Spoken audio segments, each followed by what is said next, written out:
Hey guys, it is Sunday, and that's a day that you shouldn't work too hard. However, it's also a good day to plan your week. And planning is one of the most important things you can do to make sure you get things done.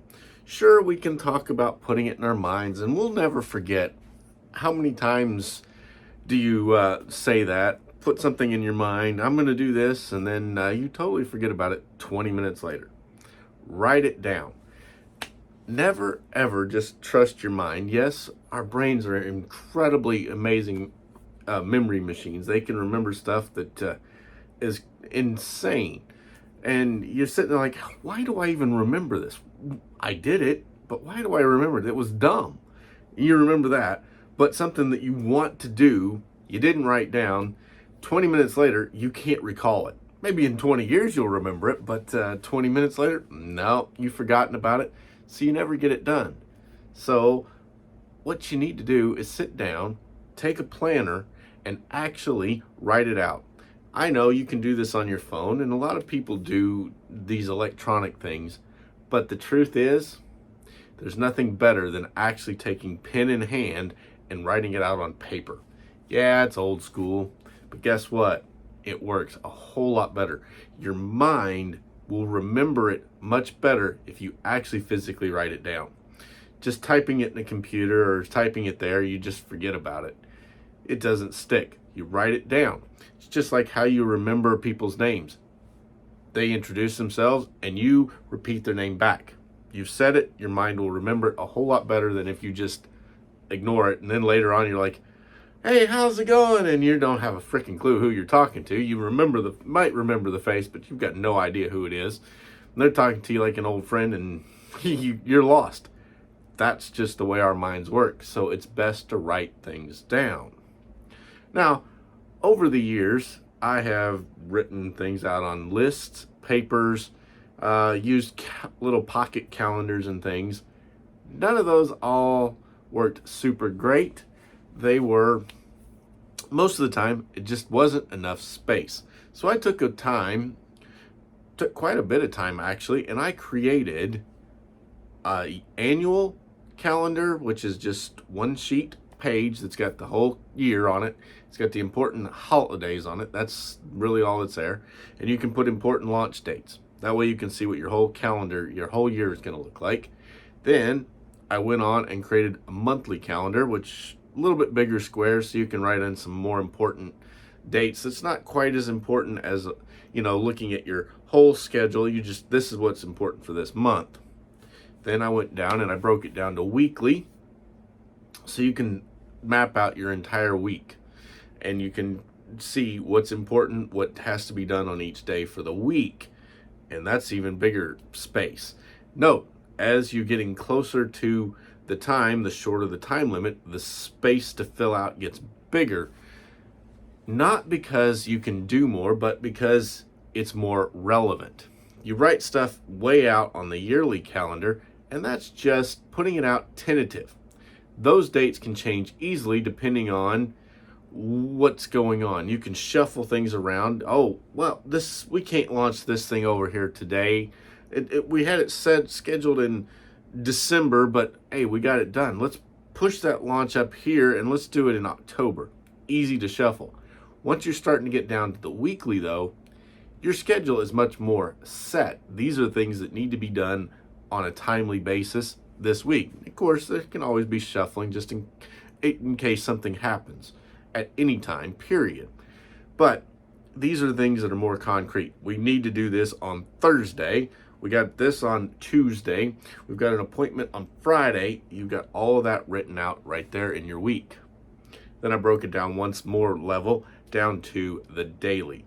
Now, I created this on a daily. It schedules. It starts at 5 or 6 a.m. and it goes until 11 p.m. And you can fill out every hour of the day.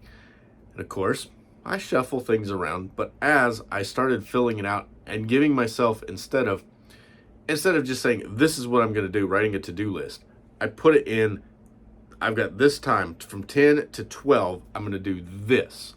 And then from 12 to say 1, I'm going to have lunch. From 1 to 2, I'm going to film videos from 3 to 4. I'm going to edit that video from 4 to 5. I've got a call I need to make, things like that. And when I started putting it that way on my calendar and writing it out and giving myself time limits, I got far more productive than just having a to-do list. I would always find that on that to-do list, I would never get everything done simply because I didn't give myself a time limit. It's funny how quickly you sit there, you see something, I've been putting this off for 5 months. Really and truly, it took 20 minutes to do. Yeah, that's the way we really are. And if we don't give ourselves a time limit, instead of 20 minutes, it takes 40 minutes or 2 hours or 10 months. So write it down and give yourself a time limit. Of course, I left myself on the side here a column for notes where I can fill in things that either I did do or things that didn't work out, we had to change. I got the notes section. At the bottom, I got a little bitty line that is for tomorrow. That's for, say, something that I just really think of real quick. I can write that down. This needs to be done tomorrow. Or say I've got something and something pops up. I better move this and do it tomorrow. It's right there, written out in that.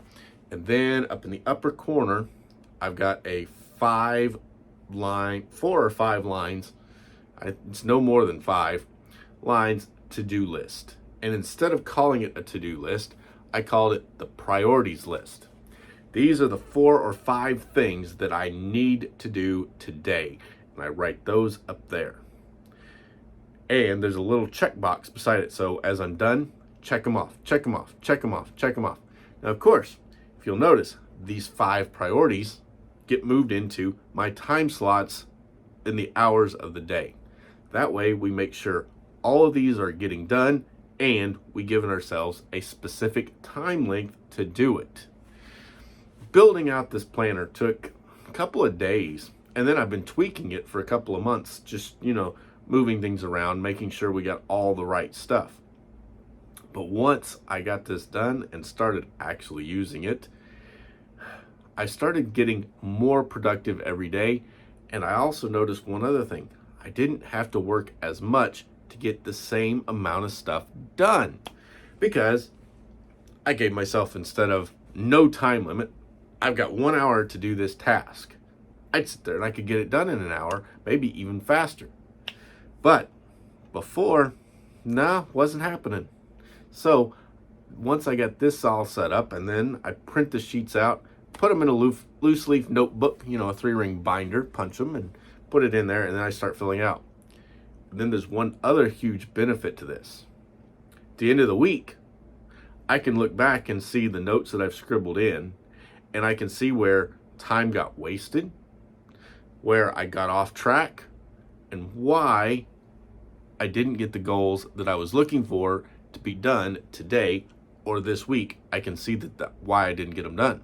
Then, at the end of the month, I can look at the whole month and see where I spent my time, see if there's any place in that time that I could be much better served by outsourcing those tasks, which, believe me, I have found a few that I'm working on getting outsourcing, because there's just more than I can handle. Believe it or not, it doesn't take long before you actually have more tasks than you can handle as you're trying to grow a business.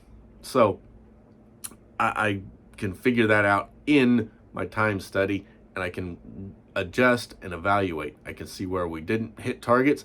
I can figure out why we didn't hit targets. And that is the most important thing.